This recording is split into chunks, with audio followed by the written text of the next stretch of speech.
Mini Mumbai कहे जाने वाले इंदौर में पुलिस अब अवैध हथियारों के सौदागरों के पीछे पड़ गई है। पुलिस ने एक सौदागर को गिरफ्तार किया है जिसके पास से 10 अवैध हथियार मिले हैं। देखिए ये खास रिपोर्ट।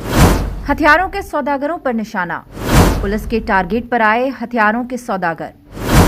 पुलिस ने पकड़ा अवैध हथियार बेचने वाले को। बाइक की डिग्गी में छुपा रखे थे देसी पिस्टल व कट्टे। इंदौर पुलिस अब हथियारों के सौदागरों को निशाना बना रही है। इसी कड़ी में आजाद नगर पुलिस ने अशफाक उर्फ बाबू नाम के व्यक्ति को पकड़ा। उसकी बाइक चेक की तो डिग्गी में से 10 देसी पिस्टल व कट्टे मिले।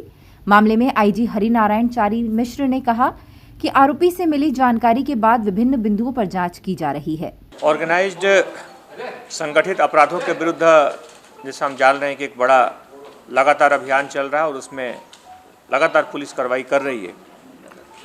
उसी कड़ी में आज जो इस तरह के संगठित गिरोह जो कि अवैध हथियारों का व्यापार करते हैं और अवैध हथियारों को प्रसार करके मुक्त अपराध को बढ़ावा देने में मदद करते हैं, वैसे एक गिरोह का भंडाफोड़ हुआ है और उससे लगभग 10 पिस्टल्स, 10 आर्म हथियार आग्नेयास्त्र जब्त किए गए हैं।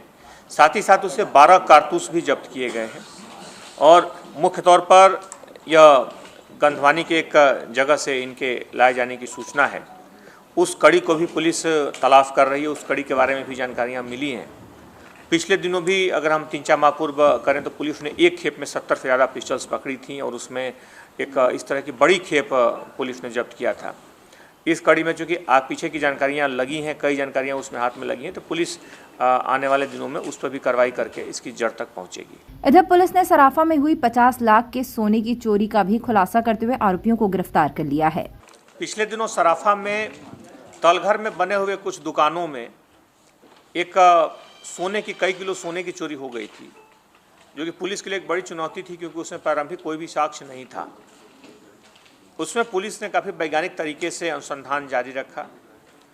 उसमें वैज्ञानिक सूचना, साइंटिफिक सूचना के माध्यम से पुलिस ने उस पूरे रूट को ट्रैप किया, उस पूरे रूट को चिन्हित किया जिस रूट से यहाँ से वो पूरा सोना गया था और उसके तार बम्बई तक पहुँचे।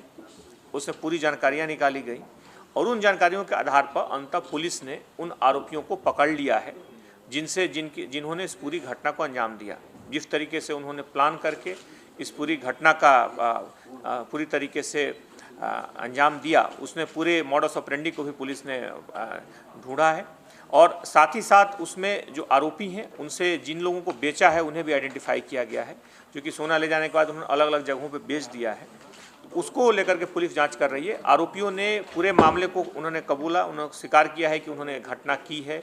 उनके जो वहाँ पे लोकेशंस हैं, उनकी जो बाकी जो जानकारियाँ हैं, उससे भी इस बात की पूरी तरह से पुष्टि हो रही है। बहरहाल पुलिस आगे भी देख रही है कि अगर विगत दिनों में या कुछ पिछले सालों में इस तरह की सराफा में कुछ चोरियाँ हुई हैं, इस तरह के दुकानों में, मुख्यतः जो बंगाली कारीगर हैं उनके आसपास के दुकानों में, पुलिस उन घटनाओं के बारे में भी इनसे जानकारी ले रही है। ये 50 लाख रुपये से ऊपर का सोना था और ये मुख्यतः तलघर में था। चूँकि तलघर में जाने के कारण पुलिस की जो गश्त होती है उसकी भी नज़र शायद नहीं रहती, क्योंकि तलघर में दुकानें शाम को बंद हो जाती हैं, इसलिए इस पर करना आसान हो जाता है। लेकिन ये पूरे गैंग के द्वारा लगातार उसकी मॉनिटरिंग की गई, वहाँ छुप के रहा गया। उसमें जैसे ही मौका मिला इन्होंने उस दुकानों को तोड़ करके और सोने को उड़ा दिया। प्रारंभिक तौर पे इसमें कोई साक्ष्य उपलब्ध नहीं था, क्योंकि जो भी घटना थी उनकी टाइमिंग और चूँकि वहाँ उस जगह से वो जुड़े हुए थे, इसलिए उन्होंने समय को इस तरह से मैनेज किया कि वहाँ पे तत्कालिक तौर पे कोई सबूत न छूटे। लेकिन अभी वर्तमान में पुलिस ने न सिर्फ उन आरोपियों को ढूंढा है, बल्कि उस पूरे रूट को, जैसा मैंने जिक्र किया, उस रूट में पुलिस के पास ऐसे बहुत सारे साक्ष्य हैं जिससे घटना से जुड़े होने का, उस रूट को फॉलो किए जाने का पूरी तरह से पुलिस के पास साक्ष्य उपलब्ध हैं।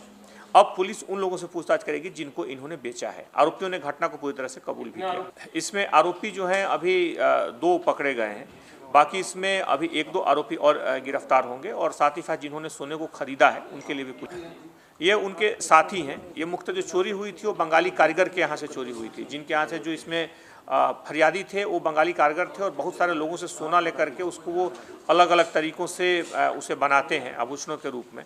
उनके यहाँ पे चोरी हुई थी। ये जो आरोपी हैं मुंबई से इनकी तलाश की गई, मुंबई में टीम भी गई थी और पूरे घटना के पर्दाफाश में इसमें क्राइम ब्रांच की महत्वपूर्ण भूमिका रही। इसमें बरामदगी के लिए पुलिस प्रयास कर रही है। बरामदगी के लिए उन लोगों को चिन्हित किया गया है जिन्होंने इन्होंने बेचा है।